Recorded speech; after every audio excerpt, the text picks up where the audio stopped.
Breaking news చూస్తున్నారు. బంగ్లాదేశ్ భారత్ మధ్య వివాదం ముదురుతోంది. బంగ్లాదేశ్ క్రికెట్ బోర్డు సంచలన నిర్ణయం తీసుకుంది. T20 వరల్డ్ కప్ ఇండియాలో ఆడేదే లేదంటూ తెగేసి చెప్పింది. మీరు వింటోంది, నేను అంటోంది అక్షరాల నిజం. T20 వరల్డ్ కప్ భారత్లో ఆడవంటూ తెగేసి చెప్పింది బంగ్లాదేశ్. భారత్లో తమ దేశ ఆటగాళ్లకు భద్రత లేదు అని చెప్పుకొచ్చింది. భద్రత గురించి మీరే చెప్పాలి భారతదేశానికి. Come back to the subject again. World cup league మ్యాచ్లను శ్రీలంకకు తరలించాలంటూ డిమాండ్ చేస్తోంది బంగ్లాదేశ్. క్రికెటర్ ముస్తఫిజుర్ను ఐపీఎల్ నుంచి తప్పించడంపై కోప్పడుతోంది, ఆగ్రహం పడుతోంది, అలిగింది, బుంగమూతు కూడా పెట్టింది బంగ్లాదేశ్. బంగ్లాదేశ్లో ఐపీఎల్ ప్రసారాలు నిలిపివేయాలని బంగ్లా క్రీడా మంత్రిత్వ శాఖ డిమాండ్ చేస్తోంది. ఇప్పటికే బంగ్లా టూర్ను హోల్డ్లో పెట్టింది బీసీసీఐ. బంగ్లాదేశ్లో నెలకొన్న ఉద్రిక్తతల వేళ బీసీసీఐ నిర్ణయం తీసుకుంది.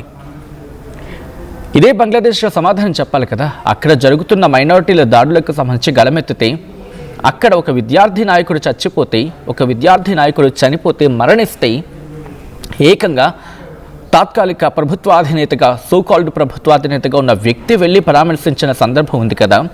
మరి ఆ దేశ మైనారిటీలు రోజుకొకరుగా అక్కడ చచ్చిపోతూ ఉంటే, వాళ్ళ ఇళ్లను తగలబెట్టేస్తూ ఉంటే, ఆ ఇళ్లను కూల్చేస్తూ ఉంటే, మౌనముని అవతారం ఎత్తిన ఆ దేశ అధ్యక్షుని ఏమనాలి? మరి ఆ తాత్కాలిక ప్రభుత్వాధినేతను ఏమనాలి? అలిగారా? బుంగమూతు కూడా పెట్టారా? భారత్లో భద్రత లేదా? ఎవరికి రా భద్రత లేనిది అనేది ప్రస్తుతం భారతే ప్రశ్నిస్తోంది. ఎవరికి భద్రత లేదు? మీ దేశంలో మీ మైనారిటీలకు భద్రత లేదు, మీకు భద్రత లేదు, మీ జీడిపికి భద్రత లేదు, మీకు ఆహార భద్రత లేదు, ఆర్థిక భద్రత లేదు, సైనిక భద్రత లేకుండా పోతోంది. ఇంకా చెప్పాలంటే మీ సైన్యం ఇంకాస్తో కోస్త గట్టిగా నిల్చుంది కాబట్టి మీ ప్రభుత్వాధినేత, ఆ ముసలి ప్రభుత్వాధినేత సోకాల్డ్ ఆయన యూనస్ ఫిబ్రవరిలో ఎన్నికలు పెట్టాడు. ప్రశ్నించే దమ్ము లేదు మీకు, మీ క్రికెట్ బోర్డుకి. కనీసం గొంతెత్తారా ఎప్పుడైనా? ఎస్, ముస్తఫిజుర్ను ఒకరిని ఐపీఎల్ అదొక ప్రైవేట్ ఈవెంట్ కాదా? అది ఇండియన్ ప్రీమియర్ లీగ్. అదొక ఇండియన్ ప్రీమియర్ లీగ్. వాళ్ళు కావాలంటే తీసుకుంటారు, లేకపోతే లేదు. ఆ బీసీసీఐ ఇష్టం అది. ఒక క్రికెటర్ ఆడద్దు అంటే కనుక భారత్లోనే కొంతమంది క్రికెటర్ని నిషేధించిన సందర్భం ఉంది కదా. గత కొద్ది చరిత్రకు వెళ్ళండి. ఐపీఎల్కి ఆల్టర్నేటివ్గా ఇంకొకటి ఏదో దాన్ని బిల్డ్ చేస్తూ ఉంటే, subject to the correction at again వాళ్ళు దాంట్లో ఆడుతున్నారని చెప్పి ఐపీఎల్ స్టార్టింగ్లో వాళ్ళని నిషేధించిన సందర్భాలు లేవా? ఎందుకు దాంట్లో మన తెలుగు వాళ్ళ పేర్లు కూడా లేవా? నేను ఇప్పుడు ఆ గతాన్ని దాన్ని తవ్వాలని నా ఉద్దేశం కాదు. సో ఆ క్రికెట్ బోర్డు అది వాళ్ళ ఇష్టం. మీరు దానికి భద్రతకు ముడిపెట్టడం ఎంతవరకు సమంజసం? భద్రత గురించి మనం మాట్లాడితే మరి మీ దేశంలో భద్రత ఏమైపోతుంది? ఎంతమంది మైనారిటీలు వాళ్ళ ప్రాణాలు కోల్పోతున్నారు? మీ సైన్యం ఎందుకు కలగజేసుకోవాల్సి వస్తుంది మీ ప్రభుత్వాల విషయంలో? ఎంతమంది? అరే మీ చరిత్ర ఒక్కసారి చూసుకోండి, మీ చరిత్రను ప్రశ్నించుకోండి. బంగ్లాదేశ్ క్రికెట్ బోర్డు చాలా శుతిమెత్తగా నేను చెప్తున్నా, హెచ్చరిస్తున్నాం. మీ దేశ సైనికులే, నేను మొత్తం మీ సైన్యాన్ని తప్పుపట్టట్లేదు, మీ దేశ సైనికులే అధ్యక్షుని చంపలేదా? ఆ చరిత్ర మీది కాదా? దాని తర్వాత ఇంకొక వ్యక్తిని, అదే స్థానంలో ఉన్న వ్యక్తిని, 6 ఏళ్ళు తిరగకుండానే ఇంకొక వ్యక్తిని హతమార్చలేదా? ఇంత జరిగిన తర్వాత మీ దేశ ప్రధాని అక్కడ పారిపోతూ ఉంటే, అక్కడ పారిపోవాల్సిన సందర్భం వస్తే కాపాడలేకపోయింది. నేను సైన్యాన్ని తప్పబట్టడం లేదు, ఎందుకంటే ఏ దేశ సైన్యమైనా ఆ దేశం కోసం ప్రాణాలు అర్పించేందుకు సిద్ధంగా ఉంటారు. కానీ దట్ షోస్ అక్కడ ఉన్న ఇడియోక్రసీ, అక్కడ ప్రభుత్వంలో నెలకొన్న ఇడియోక్రసీ, ఆ తుంటరితనం, ఆ తెంపరితనం, ఇదన్నీ కారణం కాదా? బంగ్లాదేశ్ మర్చిపోయిందా? భద్రత గురించి ఇంకోసారి బంగ్లాదేశ్ మాట్లాడితే కనుక చెప్పు తెగల కొడతారు. ఇక్కడికి వచ్చి మాట్లాడితే అవును, భద్రత గురించి మీరు మాట్లాడేది ఏంటి? మాకు మీరు నీతులు చెప్పేదేంటి? ఈరోజు భారత్ అనేది కనుక లేకపోయి ఉంటే 1971, just go back and check your history. ఆ రోజు భద్రత భారత్ మీకు కల్పించింది. మీ దేశానికి ఈరోజు 4 మెతుకులు మీరు తింటున్నారంటే, సోకాల్డ్ ప్రభుత్వాధినేతలు, సోకాల్డ్ ప్రభుత్వం వచ్చేస్తుందంటే ఆ రోజు భారత్ పెట్టిన భిక్ష. భారత సైనికులు దాదాపుగా 3,000 మంది వాళ్ళ ప్రాణాలతో వాళ్ళ రక్తంతో మీకు దేశాన్ని ఇస్తే మరిచిపోయిన విశ్వాసఘాతుకులు మీరే మాకు భద్రత గురించి చెప్పేది. And you are teaching lessons to India about security. Shame on you, really shame on you. History will remember this so called BCB, Bangladesh Cricket Board. Yes, there are concerns. You should answer for that. You must answer for that. మీరు మాట్లాడాల్సిన సందర్భం అది.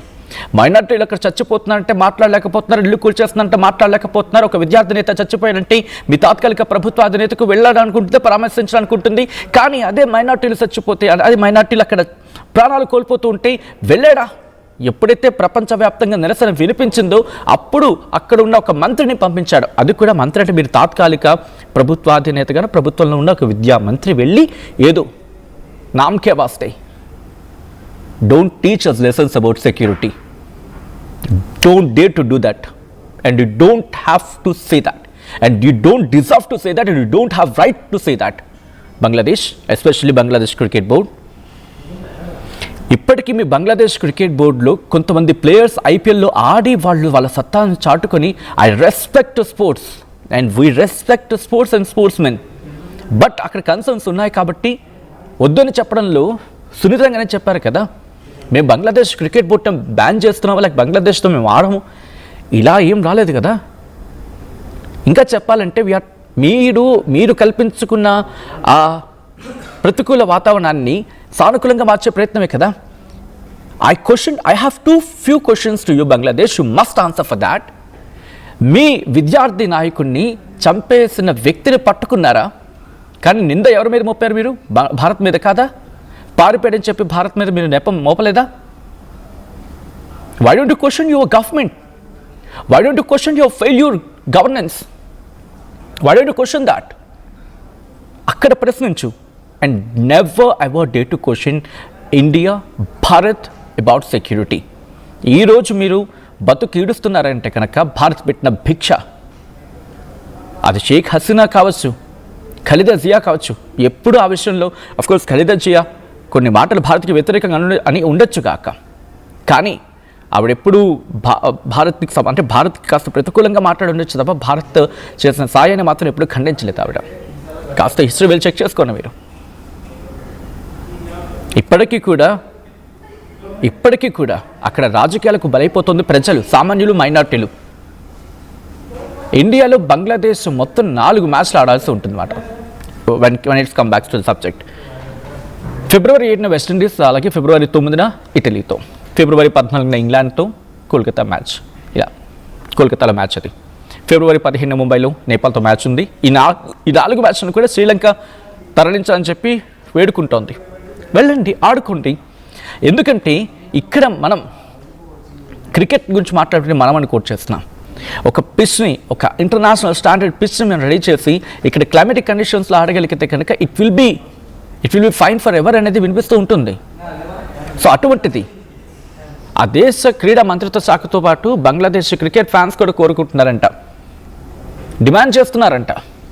ముస్తఫిజుర్ను KKR release చేసిన వెంటనే భారత్ వేదికగా జరగబోయే T20 world cup మ్యాచ్లను శ్రీలంకకు మార్చాలని BCB అంటే బంగ్లాదేశ్ క్రికెట్ బోర్డును ఆదేశించింది బంగ్లాదేశ్ క్రీడా మంత్రిత్వ శాఖ.